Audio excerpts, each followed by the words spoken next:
الحمد لله وكفى وسلام على عباده الذين اصطفى أما بعد فأعوذ بالله من الشيطان الرجيم بسم الله الرحمن الرحيم ظهر الفساد في البر والبحر بما كسبت أيدي الناس ليذيقهم بعض الذي عملوا لعلهم يرجعون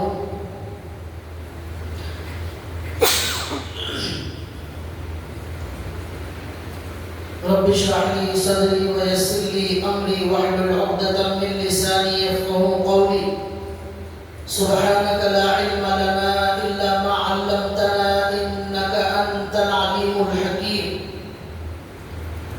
اللهم صل على محمد في اول كلامنا اللهم صل على محمد في اوسط كلامنا اللهم صل على محمد في آخر كلامنا صدق اللہ العظیم. محترم دینی بھائیوں، قیامت کی علامتوں کا بیان چل رہا ہے. کئی جمعہ سے، کئی مہینوں سے آپ کے سامنے چھوٹی چھوٹی قیامت کی علامتوں کا ذکر کیا گیا. آج سے قیامت کی بڑی بڑی علامتوں کو، جن کو اللہ کے نبی نے بیان فرمایا ہے، ان کا سلسلہ شروع کیا جا رہا ہے.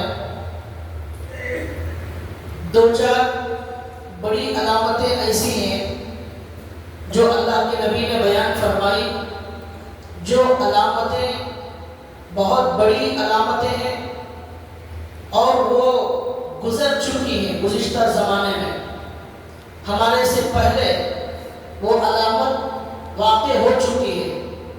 کچھ علامتیں ایسی ہیں جو بہت بڑی بڑی علامتیں ہیں جو آئندہ پیش آنے والی ہیں. ان بڑی علامتوں میں سے جو پہلے گزر چکی ہیں، جن کا ذکر اللہ کے نبی نے فرمایا ہے، بخاری شریف میں حدیث موجود ہے. اللہ کے نبی صلی اللہ علیہ وسلم نے فرمایا قیامت کی ایک بہت بڑی علامت، اللہ کے نبی کہتے ہیں کہ قیامت اس وقت تک قائم نہیں ہوگی جب تک کہ مسلمان ترک قوم سے جنگ نہیں کریں گے. پھر اللہ کے نبی کہتے ہیں کہ وہ ترک جو قوم ہوگی، چھوٹی چھوٹی آنکھوں والی اور جن کی ناک چپٹی ہوگی اور موٹی ہوگی اور ان کے چہرے بالکل لال ہوں گے. پھر اللہ کے نبی فرماتے ہیں ان کا چہرہ ڈھال کی طرح ہوگا جس میں تہ بتہ چمڑا گویا کہ لگایا ہوا ہے. پھر اللہ کے نبی کہتے ہیں کہ ان کے جوتے بالوں سے بنے ہوئے ہوں گے. اللہ کے نبی کہتے ہیں کہ اس قوم سے جب تک مسلمان جنگ نہیں کریں گے اس وقت تک قیامت قائم نہیں ہوگی. یہ حدیث بخاری شریف میں موجود ہے اور بھی تمام کتابوں میں موجود ہے. اس حدیث کی شرح کرنے والے جو محدثین ہیں، جو شارح حدیث ہیں، وہ کہتے ہیں کہ اللہ کے نبی صلی اللہ علیہ وسلم نے جو قیامت کی علامتیں بیان فرمائی ہیں، اس میں یہ ایک بہت بڑی علامت اور اللہ کے نبی صلی اللہ علیہ وسلم کا ایک بہت بڑا معجزہ ہے کہ اللہ کے نبی صلی اللہ علیہ وسلم نے اپنے زمانے میں اس ہونے والی بڑی علامت سے امت کو آگاہ کر دیا. اب سوال یہ ہے کہ یہ اللہ کے نبی نے جو جنگ کا ذکر کیا ہے وہ کب ہوگی یا ہو چکی ہے؟ تو محدثین لکھتے ہیں کہ اللہ کے نبی صلی اللہ علیہ وسلم کے زمانے کے بعد 600 سال کے بعد 7ویں صدی ہجری میں 600 سال ختم ہو کر 7ویں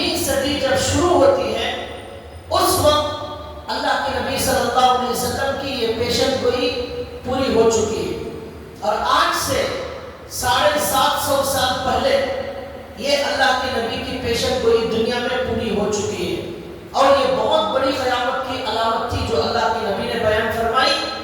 ہو بہو اللہ کے نبی نے جیسا فرمایا ویسا ہی اس دنیا میں وہ جنگ مسلمانوں نے کی، اور تاریخ کی کتابوں میں اس جنگ کی پوری تفصیلات لکھی ہوئی ہیں، اور جس قوم کی علامتیں اللہ کے نبی نے بیان فرمائی اس قوم کا نام ہے تاتاری قوم۔ تاتاری قوم اس کا نام ہے، ان کو منگول بھی کہتے ہیں، منگول۔ اور یہ لوگ جو ہیں چین ہے اس کے شمالی جانب میں واقع علاقہ ہے، منگول بھی کہتے ہیں، گوبی بھی کہتے ہیں، وہاں رہتے ہیں یہ قوم۔ تو آنکھیں چھوٹی چھوٹی، ناک چپٹی، چہرے گول، اور چہرے پر چمڑا تہ بتہ جمع ہوا، اور بال جوتے ان کے بالوں کے بنے ہوئے۔ ان سے اللہ کے نبی نے کہا اے مسلمانوں تمہاری جنگ ہوگی۔ چنانچہ علامہ نووی رحمۃ اللہ علیہ جو مسلم شریف حدیث کی کتاب ہے اس کے شارح ہیں، وہ خود اس زمانے میں موجود تھے جس زمانے میں یہ جنگ ہوئی۔ وہ کہتے ہیں کہ اللہ کے نبی نے اسی جنگ کے بارے میں کہا ہے۔ اسی طرح بدر الدین عینی رحمۃ اللہ علیہ بہت بڑے شارح حدیث ہیں، وہ بھی لکھتے ہیں کہ یہ اسی زمانے کی بات ہے، یہی جنگ ہے۔ اللہ کے نبی نے جو فرمایا اس جنگ کے بارے میں جو 7ویں صدی ہجری کے شروع میں ہوئی، اور اللہ کے نبی کی بتائی ہوئی یہ قیامت کی علامت، یہ دنیا نے اس کو دیکھ لیا ہے۔ یہ تاتاری جنگ اور تاتاری فتنہ اس کو کہا جاتا ہے۔ ابن الاسیر رحمۃ اللہ علیہ بہت بڑے مؤرخ ہیں، تاریخ لکھنے والے، ہسٹری لکھنے والے عالم دین ہے، ان کا نام ہے ابن الاسیر رحمۃ اللہ علیہ۔ وہ لکھتے ہیں وہ خود اس زمانے میں موجود تھے جنہوں نے اس ہسٹری کو لکھا ہے، اس جنگ کو دیکھا ہے، اپنے آنکھوں سے انہوں نے اس جنگ کو دیکھا ہے۔ تو انہوں نے لکھا ہے کہ میں اس جنگ کا مشاہدہ کرنے والا ہوں۔ اللہ کے نبی کی یہ بات 100% پوری ہو گئی، اور انہوں نے لکھا کہ آدم علیہ السلام سے لے کر قیامت تک اس سے بھیانک، اس سے خطرناک دنیا میں کوئی واقعہ پیش نہیں آئے گا۔ اتنی خطرناک وہ جنگ ہوئی، اور اس میں مسلمانوں کا اتنا بڑا نقصان ہوا، اور اس طرح مسلمانوں کو گاجر اور مولی کی طرح کاٹا گیا۔ حضرت لکھتے ہیں ابن الاسیر رحمۃ اللہ علیہ کہ آدم علیہ السلام سے لے کر کہتے ہیں کہ میرے زمانے تک جتنی تباہیاں اور بربادیاں ہوئی، جتنی جنگیں ہوئی، اس سے خطرناک اور بھیانک کوئی جنگ نہیں ہوئی، اور کہتے ہیں شاید قیامت تک بھی اب کوئی اس سے خطرناک جنگ ہونے والی نہیں ہے۔ صرف یاجوج اور ماجوج جو نکلنے والے ہیں قیامت کے قریب، وہ دنیا میں آ کر قتل و غارت گیری کریں گے، ان کی تباہی سب سے زیادہ ہوگی۔ لیکن اس کے علاوہ یہ جو تاتاری قوم نے دنیا میں تباہی مچائی، جس کا اللہ کے نبی نے 1400 سال پہلے ذکر کر دیا تھا، انہوں نے اس دنیا کے اندر تباہی مچائی۔ اس کا نام تاتاری فتنہ۔ اور حضرت ابن الاسیر رحمۃ اللہ علیہ لکھتے ہیں کہ دجال جو آنے والا ہے وہ بھی اپنے ماننے والوں کو قتل نہیں کرے گا، لیکن یہ تاتاری قوم، چھوٹی آنکھوں والے، لال چہرے والے، اللہ کے نبی کی بتائی ہوئی علامتوں والے، انہوں نے عورتوں کو ذبح کیا، اور حاملہ عورتوں کے پیٹوں سے بچوں کو نکال کر ان کو ذبح کیا۔ یہ ہے وہ تاتاری فتنہ جو آج سے 750 سال پہلے اللہ کے نبی کی بتائی ہوئی دنیا میں قیامت کی علامت پوری ہو چکی۔ ہم بہت غفلت کی نیند میں سو رہے ہیں، اور ہم یہ سمجھ رہے ہیں کہ ابھی قیامت کا سلسلہ بہت دور ہے، لیکن اتنی بڑی علامت 7.5 سال پہلے ہو چکی ہے. اللہ کے نبی نے یہ سب کچھ پہلے ہی بتا دیا. اتنا عظیم فتنہ آج اسی حدیث اور اس واقعے کے بارے میں ہی آج آپ کو بتانا ہے. اللہ کے نبی کی یہ قیامت کی علامت بتانا ہے. اس کا مختصر خلاصہ یہ ہے کہ اللہ کے نبی کے زمانے کے بعد سے تقریباً 600 سال تک مسلمان اس دنیا پر حکومت کرتے تھے. خاص طور پر عرب کے اطراف و اکناف پورے علاقوں پر مسلمانوں کی حکومت تھی. شام، مصر، عراق اور سعودی عرب، فلسطین، مصر، یہ تمام بغداد، یہ تمام علاقوں کے اندر مسلمانوں کا دبدبہ تھا، ان کی حکومت تھی اور کوئی ان کا مقابلہ کرنے کی ہمت اور جرأت نہیں کر سکتا تھا. ہر جگہ مسلمانوں کی حکومت مشرق سے مغرب تک پھیلی ہوئی تھی. ایران اور روم میں بھی اسلام اور مسلمان داخل ہو چکے تھے. لیکن 600 صدی ہجری ختم ہونے سے کچھ پہلے ایسا ہوا کہ مسلمانوں نے اپنے اللہ کو بھلا دیا. اور یہ ہسٹری کبھی آپ اٹھا کر پڑھیے، آپ دنیا کی بہت ساری چیزیں پڑھتے ہیں اور سنتے ہیں، کبھی ان تاریخ کے اوراق کو بھی اٹھا کر کھول کر پڑھیے، آنکھیں کھل جائیں گی. اور اللہ نے جو قرآن کریم میں فرمایا ظہر الفساد فی البر والبحر بما کسبت ایدی الناس، لوگوں کے گناہوں کی وجہ سے خشکی اور سمندر میں فساد برپا ہو جاتا ہے. یہ اللہ کا وعدہ اور اللہ کی سنت ہمیشہ پوری ہوتی ہے. ایک جگہ اللہ نے فرمایا بعثنا علیکم عبادا لنا اولی بأس شدید. جب مسلمان نافرمانی کرتے ہیں زمین پر، اللہ ان پر ظالم بادشاہوں کو مسلط کرتے ہیں اور ان کو دنیا میں ہی اللہ تعالیٰ سزا دیتے ہیں گناہوں کی. یہ بھی اللہ کا رحم ہے. جسے اللہ جہنم سے بچانا چاہتے ہیں اسے دنیا میں ہی پاک کر دیتے ہیں، اور جسے دنیا میں سزا نہیں ملتی اس کے لیے جہنم اللہ نے تیار کر رکھی ہے. عام طور پر اللہ کا قانون یہ ہے مسلمانوں کو ان کے گناہوں کی سزا دنیا میں ہی ملتی ہے. ہماری زندگی میں بھی جو بھی پریشانی آ رہی ہو، آپ اپنے گناہوں کا جائزہ لیں، اپنی زندگی کا جائزہ لیں اور یہ طے کر لیں اللہ کی پکڑ سے آج تک کوئی نہیں بچا ہے اور آئندہ بھی کوئی نہیں بچے گا. یا حکومت اللہ کی چل رہی ہے، یہاں زمین سے اناج، غلہ، چاول، گیہوں، یہ طرح طرح کے فروٹ، یہ سانس، یہ زندگی، یہ فری میں نہیں دی گئی ہے. یہ بے مقصد نہیں ہے، اس کا ایک مقصد ہے، اس کا ایک اللہ کا منصوبہ ہے، ایک نظام ہے، ایک اللہ کا قانون ہے. آزادی چلنے والی نہیں ہے اللہ کے دربار میں. اللہ کے پاس صرف غلامی چلے گی. چنانچہ جب بھی نافرمانی مسلمان کرتے ہیں اللہ کا عذاب اور ظالموں کو مسلط کیا جاتا ہے. ہمارے ملک میں بھی مسلمانوں نے ظالم حکومت کو روکنے کے لیے بہت کوششیں کی، بہت دعائیں کی، بہت محنت کی، لیکن روک نہیں سکے. کیوں؟ اس لیے کہ ہم دعا کرنے تیار ہیں، اللہ کی نافرمانی چھوڑنے ہم تیار نہیں ہیں، گناہ چھوڑنے ہم تیار نہیں ہیں، نمازوں کو قائم کرنے ہم تیار نہیں ہیں، فضول اسراف چھوڑنے ہم تیار نہیں ہیں. لیکن ہم چاہتے ہیں ہم جیسا چاہیں اللہ ویسا بنا دے، لیکن اللہ جیسا چاہتے ہیں ہم ویسا بننے تیار نہیں. چنانچہ پورے اسلامی مملکت، اسلامی حکومت پھیلی ہوئی تھی اور سب لوگ اللہ کو بھول چکے تھے، گناہوں کی زندگی میں مبتلا ہو گئی تھی.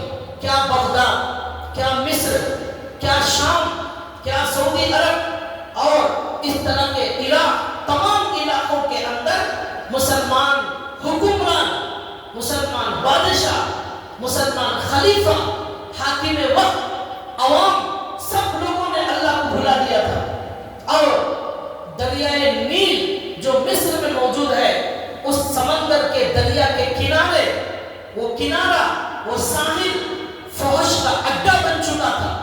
نوجوان لڑکے، نوجوان لڑکیاں فحاشی کرنے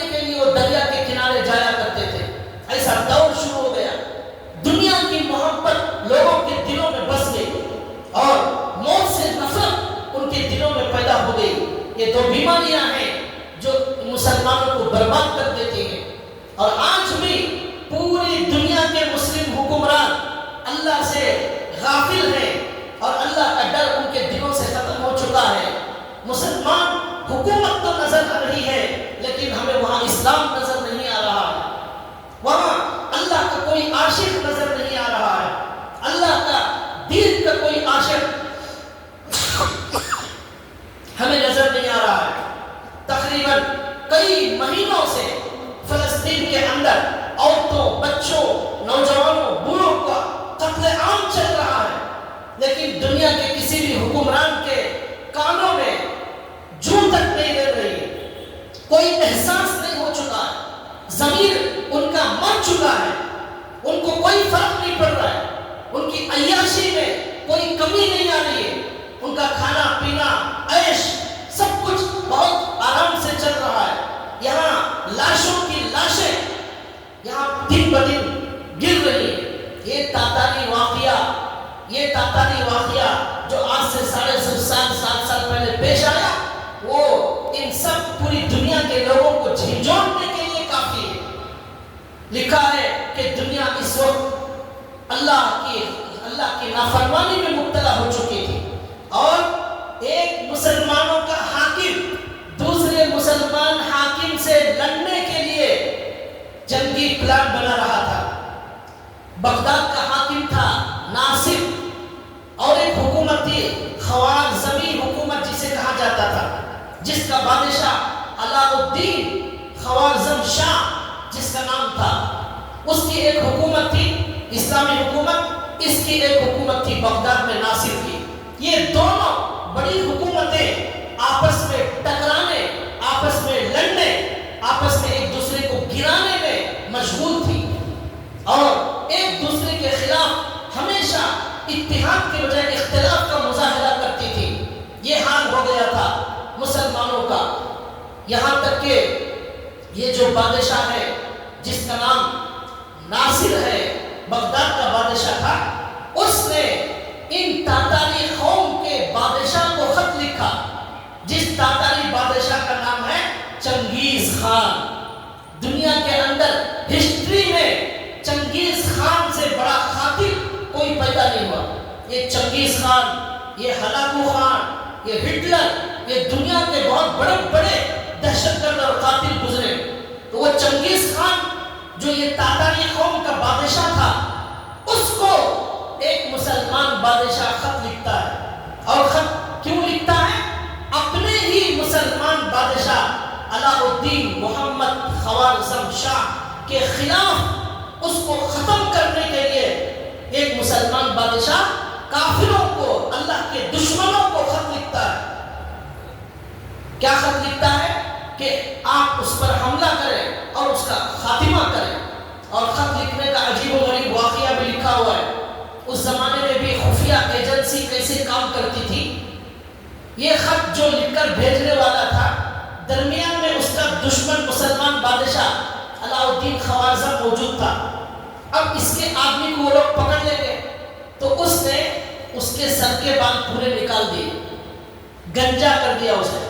اس کے گنجے پر پہ سر میں خط لکھا قلم سے، اور قلم سے نہیں، وہ گرم سوئی سے لکھتے ہیں. جیسے یہاں ہاتھ پر کالا کالا نشان لکھتے ہیں، وہ مٹا نہیں ہے تو گرم سوئی سے اس کے سر پر وہ خط لکھا گیا اور بادشاہ کی مہر اس کے سر پر لگا دی گئی.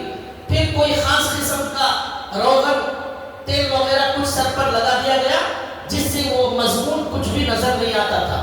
پھر اس کے بال جب بڑے ہو گئے اس کو قاصد کو روانہ کیا دشمن چنگیز خان کے پاس اس خط کے ذریعے. وہ خط کہاں ہے؟ اس کے سر میں لکھا ہوا ہے، اس کے سر میں سیل لگی ہوئی ہے اور ایسا لگایا ہے جسے بدن گونڈنا کہتے ہیں اردو میں، بدن گونڈنا. اللہ کے نبی نے اسے سخت منع فرمایا. لعنت ہے اس آدمی پر جو بدن گونڈتا ہے. وہ سوئی سے ہاتھ پر پیروں پر یہ کافر لکھتے ہیں. تو اس طرح وہ زمانے میں اس نے خط لکھا سر میں. وہ جب سر کے بال بڑے ہو گئے کسی کو نظر ہی نہیں آ رہا. اب یہ گزرتا ہے خوارزم بادشاہ کے ملک میں اس کے پاس کوئی خط موجود نہیں. یہ اب دشمن کے پاس جاتا ہے, جا کر اس دشمن کو وہ خط اس کے بال نکال کر دکھاتا ہے. اور وہ جو چنگیز خان تھا, اس کی جو تاتاری قوم تھی, اسلامی جو ممالک تھے, بغداد, مصر, شام, یہ ان سے 1500 کلومیٹر دور تھے. وہ چین کے قریب رہتے تھے, وہ جنگلوں میں رہتے تھے اور شکار کرتے تھے اور وہی کھاتے تھے. یہ ان کی زندگی تھی. منگول ان کو کہا جاتا ہے. ان کا بادشاہ چنگیز خان, اس نے جب یہ خط پڑھا اسے بڑی خوشی ہوئی. تو اس نے کہا کہ چلو آدھا دشمن ہمارا ابھی ختم ہو گیا ہے, اب ہمیں اس کو پہلے اپنے ساتھ لینا ہے, آدھے دشمنوں کو پہلے ختم کرنا ہے, پھر اسے بھی ختم کرنا ہے. مسلمان ایک مسلمان کے خلاف دشمن کا استعمال کرتا ہے, لیکن وہ یہ نہیں سمجھتا یہ دشمن کبھی بھی ہمارا نہیں ہو سکتا. اللہ کا دشمن وہ ہمیشہ اسلام کا دشمن ہوتا ہے. کوئی اللہ کا دشمن مسلمانوں کا دوست نہیں ہو سکتا. اللہ نے قرآن میں صاف فرما دیا, لا تتخذوا عدوی وعدوکم, اے مسلمانوں میرے دشمن کو تمہارے دشمن کو دوست مت بناؤ. لا تتخذوا اليہود والنصارى اولیاء, یہود اور نصارہ کو اپنا دوست مت بناؤ. لیکن آج یہ سعودی حکومت والے یہ یہودیوں کو اپنا دشمن بنائے ہوئے, امریکہ کو اپنا دشمن بنائے ہوئے. امریکہ کی فوج سعودی عرب میں کی سرزمین پر پلتی ہے. امریکہ کی فوج کا خرچہ سعودی حکومت ادا کرتی ہے. ان کی سرزمین پر ان کا خرچہ پانی یہ سعودی حکومت دیتی ہے. یہودیوں کی بے شمار کمپنیاں سعودی عرب میں اور مسلم ممالک کے اندر موجود ہیں. مسلمان ممالک سے اپنی تجارت کو ترقی دے رہے ہیں اللہ کے دشمن یہودی. لیکن یہ مسلمان حکمران بے حس ہو چکے ہیں. ان سب پر بھی اللہ کا عذاب آنے والا ہے, اللہ کا کوڑا برسنے والا ہے.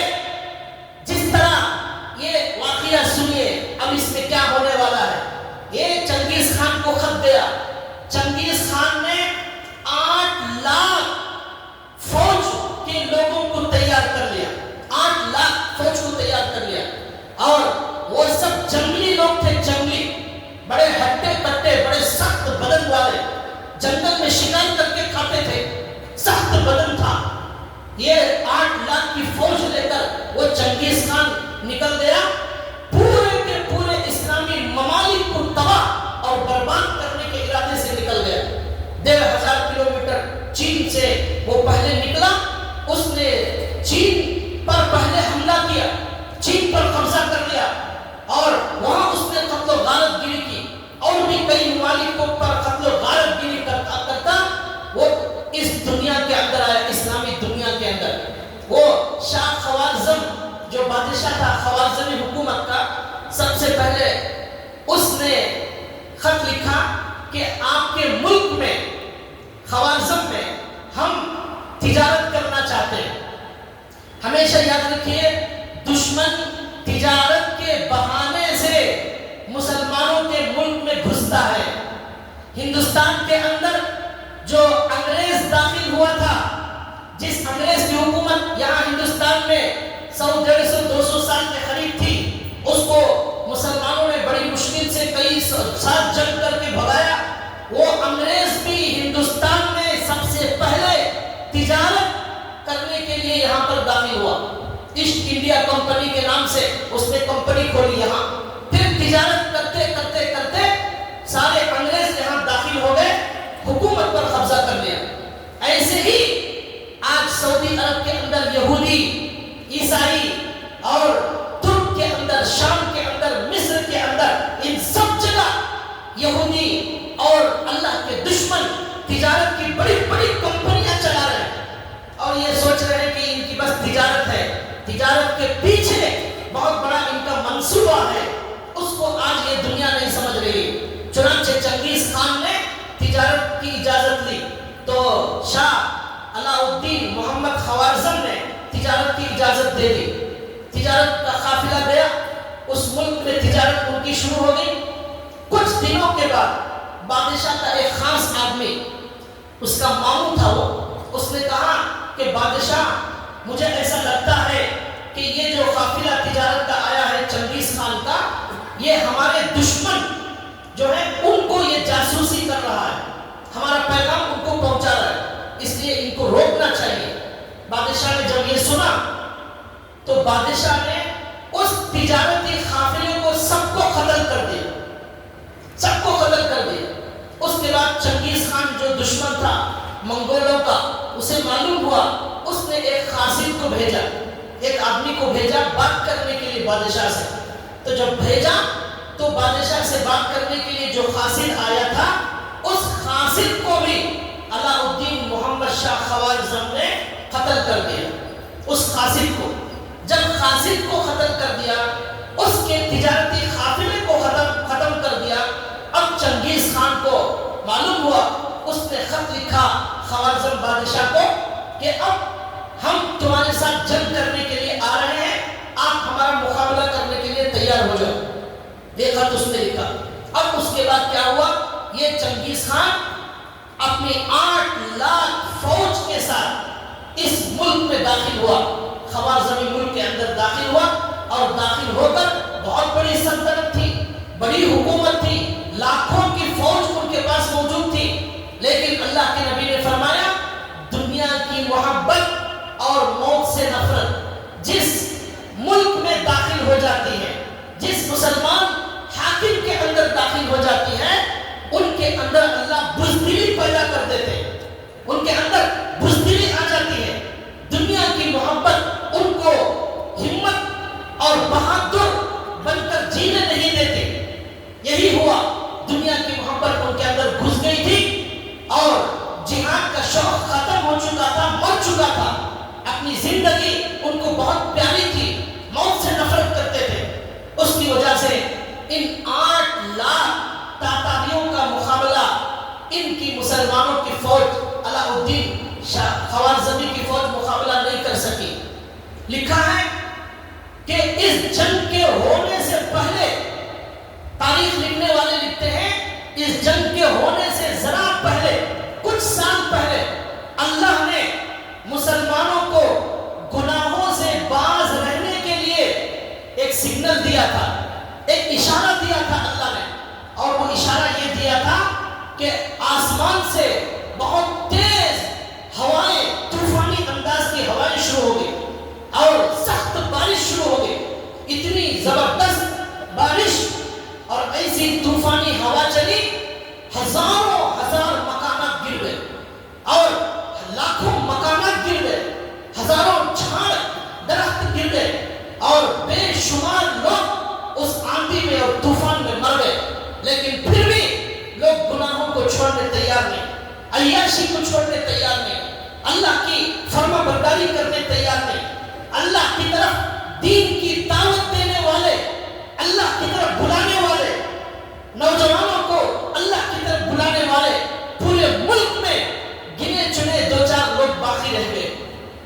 ایسا حال ہو گیا، اور خاص طور پر نوجوانوں کا طبقہ عیاشی میں مبتلا ہو گیا۔ جیسا کہ آج ہم دیکھ رہے ہیں، نوجوان ڈرگس کی طرف جا رہا ہے، نوجوان نشے کی دوائیوں کی طرف جا رہا ہے، نوجوان کو 10 منٹ مسجد میں آنا بہت مشکل ہے، رات بھر ہوٹلوں میں، چائے کی دکانوں پر بات کرتے ہوئے، سگریٹ پیتے ہوئے ان کی رات بڑی زبردست گزرتی ہے۔ رات میں 2 بجے سوئیں گے، سو کر دوپہر میں 12 بجے اٹھیں گے، اور نہ کسی کام کے قابل ہیں، نہ دنیا کے قابل ہیں، نہ آخرت کے قابل ہیں۔ ان کے اندر وہ اللہ کا عشق، وہ قرآن سے محبت، وہ نبی کی محبت ختم ہو چکی ہے۔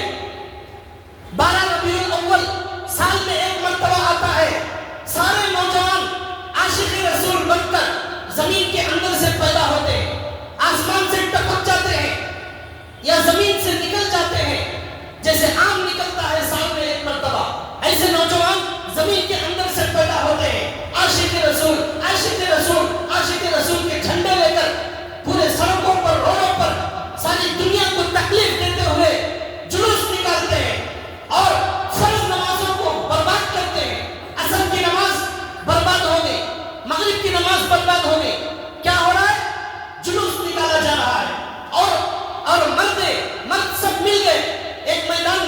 کوئی پردہ نہیں، کوئی سب بے حیا بن گئے، عورتیں اور مرد سب مل کر کھا رہے ہیں کیا؟ عاشق رسول، یہ عاشق رسول ہے؟ شرم آنی چاہیے اپنے آپ کو عاشق رسول بولنے کے لیے۔ ارے عاشق رسول وہ ہوتا ہے جو رات میں ہمارے نبی کی طرح 3 بجے اٹھتا ہے۔ عاشق رسول اپنی زندگی میں مسواک تک نہیں چھوڑتا، سنت نہیں چھوڑتا، وہ مستحب نہیں چھوڑتا، واجب نہیں چھوڑتا، فرض تو دور کی بات۔ کیسے عاشق رسول ہیں؟ اور امت کے اندر ایسے علماء ہیں جن کو علماء سو کہا جاتا ہے۔ علماء سو، انہوں نے عوام کو یہ پیغام دیا ہے، عوام کو گمراہ کیا ہے کہ عاشق رسول کا مطلب یہ ہے سال میں ایک مرتبہ جلوس کے لیے آپ رستوں میں سڑکوں پر ناچو، سارے کفاروں کی ٹریفک جام ہو جاتی ہے، سب کا نظام خراب ہو جاتا ہے۔ وہ کہتے ہیں یہ ہے محمد کے عاشق رسول جو ہمیں تکلیف دینے والے۔ کتنے ایمبولینس جو بیماروں کو لے کر جاتے ہیں ٹریفک جام میں پھنس جاتے ہیں، کتنے لوگوں کا انتقال ہو جاتا ہے، کوئی پرواہ نہیں ہوتی عاشق رسول کو۔ عاشق رسول انسانوں کو تو دور کی بات جانوروں کو بھی تکلیف نہیں دیتا، چوٹی کو تکلیف نہیں دیتا۔ ہمارے نبی نے یہ سکھایا، کتے کو پانی پلانے والے کی اللہ نے مغفرت کر دی، فاحشہ عورت کی مغفرت کر دی کتے کو پانی پلانے کی وجہ سے۔ یہ عاشق رسول ہوتا ہے۔ ہمارے نبی کو چوٹی کوئی مار دیتا، ہمارے نبی کو تکلیف ہوتی تھی۔ ایک مرتبہ ہمارے نبی نے کہا ان چوٹیوں کو کس نے جلا دیا؟ کسی نے کہا میں نے جلایا۔ اللہ کے نبی نے کہا آگ سے عذاب دینا صرف اللہ کا کام ہے، اللہ کے علاوہ کوئی آگ سے عذاب نہیں دے سکتا۔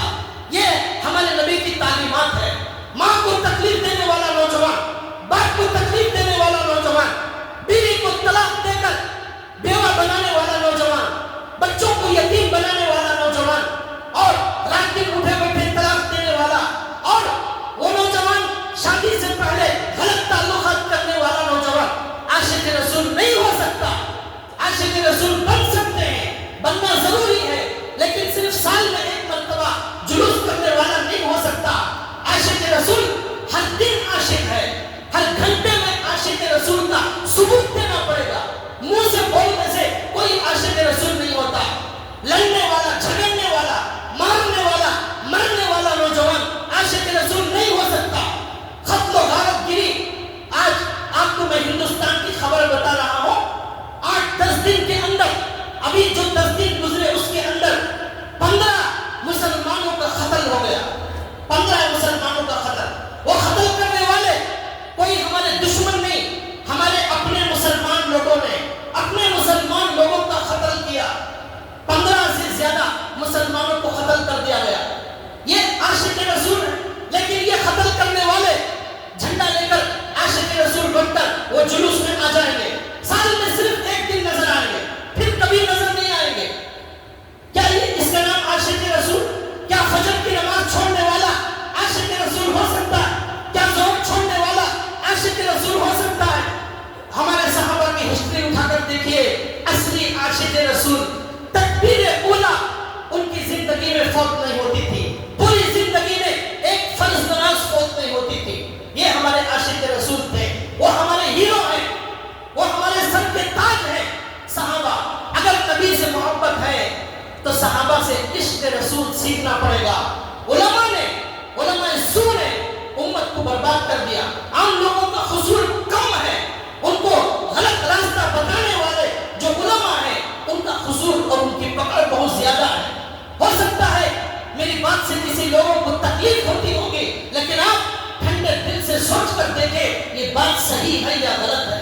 عاشق رسول کیسا ہوتا ہے، کیسا ہونا چاہیے، یہ بتانا مقصد ہے۔ ابھی 8-10 دن کے اندر 10-15 قتل ہو گئے ہمارے ہندوستان کے اندر۔ ہمارے نبی صلی اللہ علیہ وسلم فرماتے ہیں کہ زمین اور آسمان والے سب کے سب مل کر ایک آدمی کو قتل کریں گے، اللہ ان سارے زمین آسمان والوں کو جہنم میں ڈال دے گا۔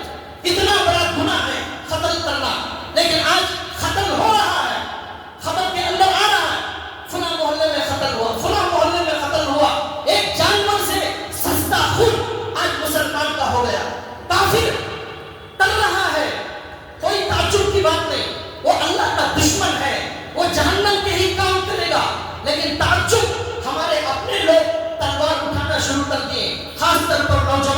ان کی اصلاح کی ضرورت ہے. ہمارے نبی صلی اللہ علیہ وسلم قرآن کریم میں اللہ نے فرمایا جو ایک آدمی کو قتل کرتا ہے اس نے ساری دنیا کو قتل کیا. اتنا بڑا گناہ ہے کأنما قتل الناس جميعا. ایک انسان کو قتل کرنے والا سارے انسانوں کو قتل کرنے والا ہے. اتنا بڑا گناہ. ہمارے نبی قرآن کریم میں اللہ نے فرمایا کہ ہمیشہ ہمیشہ ہمیشہ جہنم میں جلنے والا گناہ شرک ہے. اس کے بعد جو گناہ ہمیشہ ہمیشہ کے لیے جہنم میں جلائے گا وہ ہے قتل کا گناہ. قرآن کریم میں آیت موجود ہے وَمَن يَقْتُلْ مُؤْمِنًا مُتَعَمِّدًا فَجَزَاؤُهُ جَهَنَّمُ خَالِدًا فِيهَا. قتل کرنے والے کا گناہ جہنم ہے, ہمیشہ ہمیشہ رہے گا. اگرچہ کہ اس کی تشریح کی گئی ہے کہ اللہ کبھی نہ کبھی نکال دیں گے, لیکن قرآن میں صاف موجود ہے خالداً فیہا, ہمیشہ رہے گا. اتنا بڑا عظیم گناہ ہے. اللہ کے نبی صلی اللہ علیہ وسلم نے کتنی سخت وعیدیں اس کے بارے میں فرمائی, لیکن یہ سب آج نوجوانوں میں ہو رہا ہے. بتانا یہ ہے ان نافرمانیوں سے بھائیوں اپنے آپ کو دور کر لیجئے, ورنہ اللہ کے عذابات آنے والے ہیں, ان کو کوئی روک نہیں سکتا. یہ دنیا قیامت کے قریب جا رہی ہے. بہت جلد امام مہدی عیسیٰ علیہ السلام اور دجال یہ سب آنے والے ہیں. حالات بتا رہے ہیں آج مسلمان 90% اسلام سے دور ہوتے ہوئے نظر آ رہے ہیں, مسجدوں سے دور ہوتے ہوئے نظر آ رہے ہیں, اللہ سے دور ہو رہے ہیں, اللہ کے نبی کی سنتوں سے دور ہو رہے ہیں. تاتاری قوم کا ذکر کر رہا تھا, اللہ نے ان کو گناہوں کا جب ان کے اندر سیلاب آ گیا, فحاشی, عریانی, بے حیائی, بے پردگی آ گئی, تو اللہ نے سب سے پہلے بارش اور طوفان کے ذریعے ان کو جلایا. اتنا بارش, اتنا طوفان, ہزاروں گھر ڈوب گئے, ہزاروں لوگ مر گئے, ہزاروں درخت گر گئے, لیکن پھر بھی مسلمان گناہوں کو چھوڑنے تیار نہیں. اللہ نے دوسرے نمبر پر زلزلہ بھیجا. پہلے آسمان سے عذاب, پھر زمین سے زلزلہ آیا. وہ زلزلے میں لاکھوں لوگ مر گئے. اور اس کے بعد اللہ نے کورونا وائرس کی طرح ایک بیماری بھیجی, کورونا وائرس کی طرح ایک بیماری بھیجی, وبا.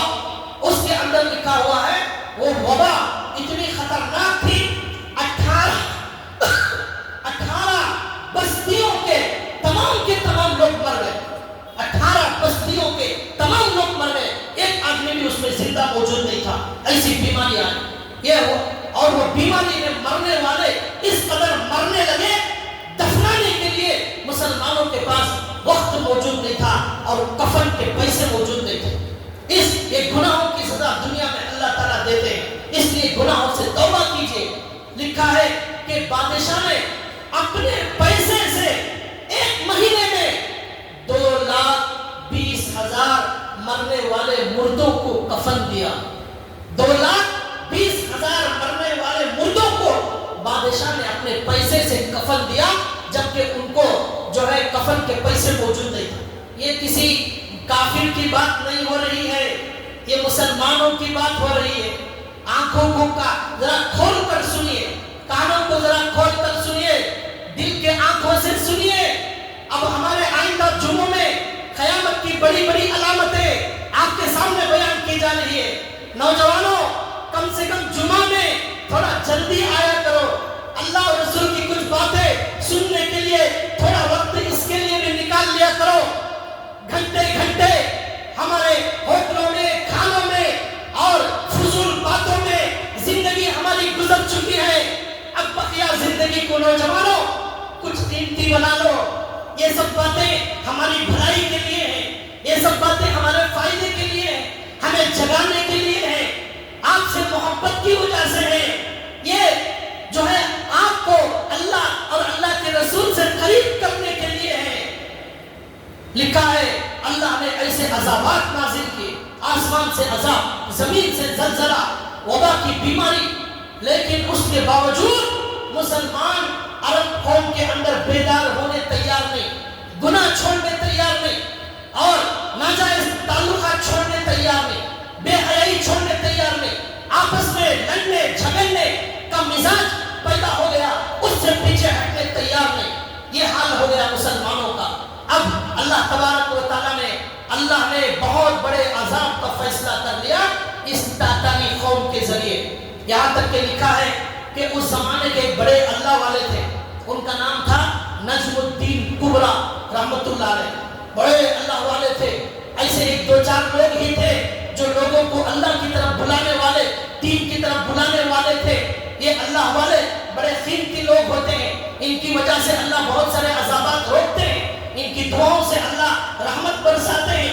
تو ان کے ایک خلیفہ تھے, ان کا نام تھا مجد الدین رحمت اللہ علیہ. ان کا بیان ہوتا تھا, ہزاروں لوگ ان کے بیان میں شریک ہوتے تھے. بادشاہ خوارزم کی امی جان ان کا بیان سننے کے لیے آئی تو لوگوں نے جا کر بادشاہ کو بتایا تمہاری امی حضرت مجد الدین کا بیان سننے جا رہی ہے, ہو سکتا ہے حضرت مجد الدین تمہاری امی سے شادی کر لے, نکاح کر لے. یہ جھوٹی خبر ان اللہ والوں کے خلاف بادشاہ کو پہنچائی گئی. اور بادشاہ نے کتنا, وہ ظالم بادشاہ تھا, حالانکہ کچھ اچھے کام بھی ہیں اس کے, لیکن اس نے مجد الدین جو بیان کرتے تھے, اللہ کی طرف بلاتے تھے, ان کو بلا کر قتل کر دیا. کوئی گناہ نہیں تھا ان کا, لوگوں کو اللہ کی طرف بلانے والے تھے. ان کی ماں, بادشاہ کی ماں حضرت کا بیان سننے آتی تھی.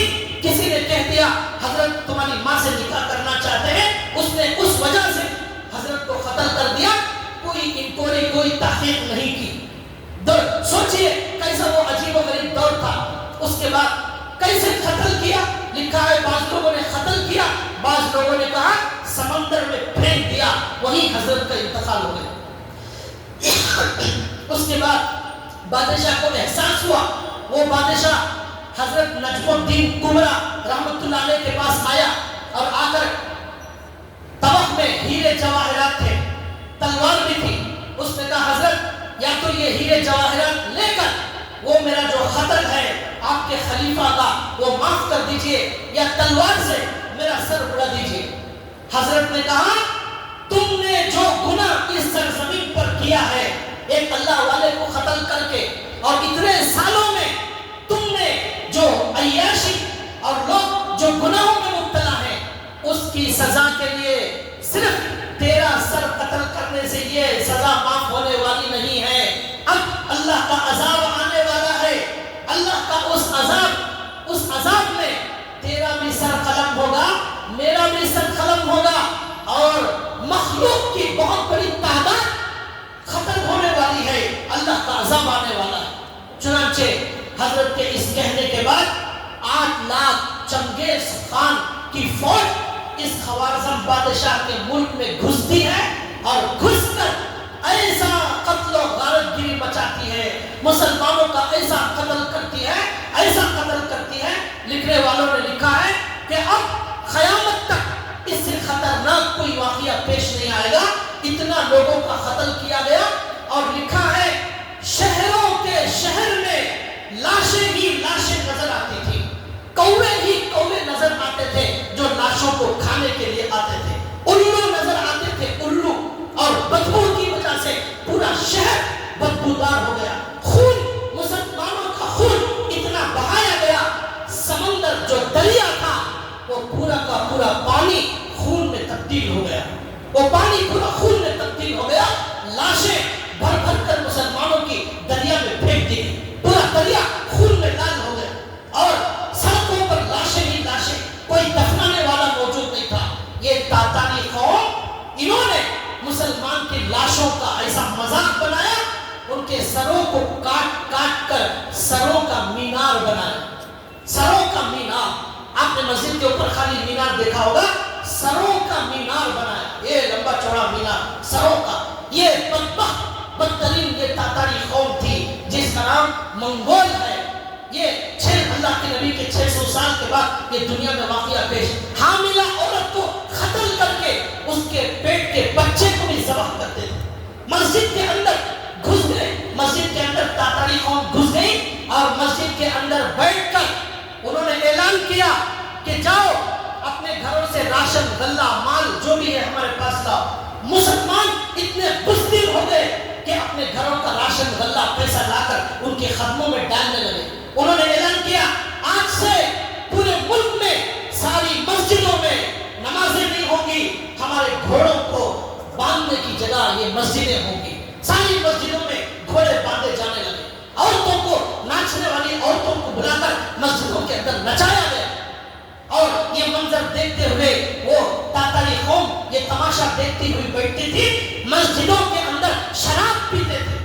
شراب ان کو روکنے کے لیے لاکھوں کی تعداد میں مسلمان موجود تھے، لیکن دنیا کی محبت نے ان کو کھوکھلا کر دیا، ان کو بزدل بنا دیا، وہ مرنے کا شوق ختم ہو گیا، اور اس کے بعد یہ حالت ہو گئی مسجد میں شراب پی جانے لگی، عورتوں کا ناچ مسجد کے اندر ہونے لگا، لاشوں کی وجہ سے کوئی کفن دفن کا سلسلہ ختم ہو گیا، اور ان لاشوں کی بدبو کی وجہ سے ایسی بیماریاں پھیلنے لگی، اور راشن اور غلہ قحط ایسا پیدا ہو گیا، مسلمان اپنے مردوں کو کھانے لگے، مسلمان کھانے کی تنگی ایسی ہو گئی، مسلمان اپنے مردوں کو کھانے لگے، کتوں کو کھانے کی نوبت آ گئی، اتنا جو ہے قحط اور ایسی تنگی، ایسی پریشانی اس دنیا کے اندر پیش آ گئی۔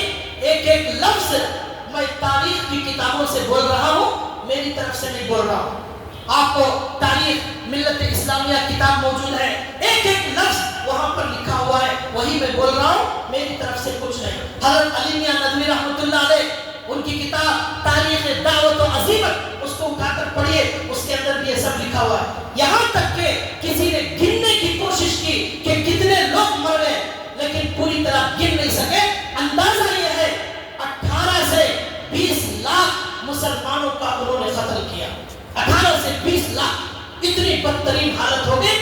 اب اس کے بعد ایک ملک کو ختم کرنے کے بعد اب وہ اور دیگر ممالک کو ختم کرنے کے لیے آگے اپنا سفر بڑھانے لگے، بغداد کی طرف، مصر کی طرف، وہاں ادھر ادھر جا کر سارے مسلمانوں کو ختم کرنے کا انہوں نے عظیم الشان منصوبہ بنایا۔